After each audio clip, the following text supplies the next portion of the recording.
Hi friends, welcome to Healthy Cooking Channel. இந்த வீடியோல நம்ம இன்னைக்கு சுவையான கடாய் பன்னீர் எப்படி செய்யலாம்னு பார்க்கலாம். சப்பாத்திக்கு சூப்பரான சைட் டிஷ். வாங்க எப்படி செய்யலாம்னு பார்க்கலாம். எந்த panல செய்ய போறீங்களோ அந்த panல 2 டேபிள்ஸ்பூன் அளவுக்கு எண்ணெய் விட்டுக்கோங்க. எண்ணெய்க்கு பதிலா நீங்க பட்டர் பிடிச்சாலும் பட்டர் யூஸ் பண்ணிக்கலாம்.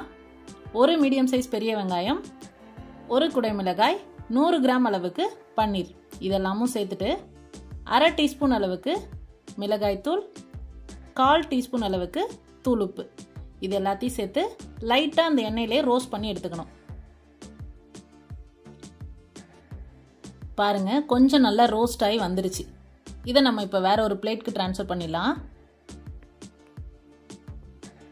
அதே எண்ணெயில் பிரிஞ்சி இலை, பட்டை, ஏலக்காய், கிராம்பு, 1/2 டீஸ்பூன் சீரகம், 1/2 டீஸ்பூன் சோம்பு, கூடவே ஒரு மீடியம் சைஸ் பெரிய வெங்காயம், 3 பச்சை மிளகாய், 1 டீஸ்பூன் அளவுக்கு இஞ்சி பூண்டு விழுது அதோட பச்சை வாசனை போகிற அளவுக்கு வதக்கி எடுத்துட்டு அடுத்ததாக மசாலா பொருட்கள் எல்லாம் சேர்த்துக்கலாம்.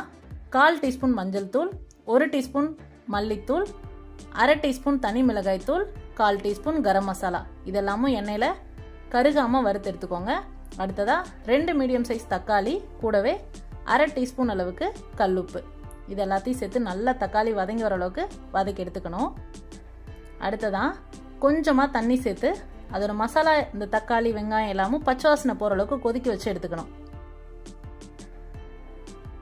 இப்போ பாருங்க நல்லா கொதிச்சு அந்த பச்சை வாசனை எல்லாம் போனதுக்கு அப்புறமா கிரேவி கன்சிஸ்டன்சி வந்திருக்கு. இந்த ஸ்டேஜில் நம்ம ஏற்கனவே ரெடி பண்ணி வச்சிருக்கக்கூடிய பன்னீர், குடை மிளகாய், வெங்காயம் எல்லாம் வறுத்து வச்சிருக்கோம் இல்லையா அதெல்லாம் அதில் சேர்த்து நல்லா கலந்து விட்டுருங்க. கலந்துட்டு 1 டீஸ்பூன் அளவுக்கு காய்ந்த வெந்தய கீரையை மேலே தூவிட்டு மூடி போட்டு மூடிட்டு ஸ்டவ்வை சிம்மில் வச்சு 5 நிமிஷம் விட்டுருங்க. அப்போ தான் அந்த மசாலா எல்லாம் அந்த பன்னீர் கூடையும் குடை மிளகாய், வெங்காயம் இது கூட எல்லாம் இறங்கி நல்ல கிரேவி கன்சிஸ்டன்சி வந்துடும். உங்களுக்கு ட்ரையாக வேணும் அப்படின்னா இன்னும் கொஞ்சம் நேரம் ட்ரை ஆக்கி எடுத்துக்கோங்க. நான் இந்த ஜூசி கன்சிஸ்டன்சி போதும்ன்ட்டு இந்த ஸ்டேஜில் ஸ்டவ் ஆஃப் பண்ணிடுறேன். அவ்வளோதான் ஃப்ரெண்ட்ஸ், சூடான சப்பாத்தி கூடையோ நான் கூட வச்சு சர்வ் பண்ணோம் அப்படின்னா பர்ஃபெக்டாக இருக்கும்.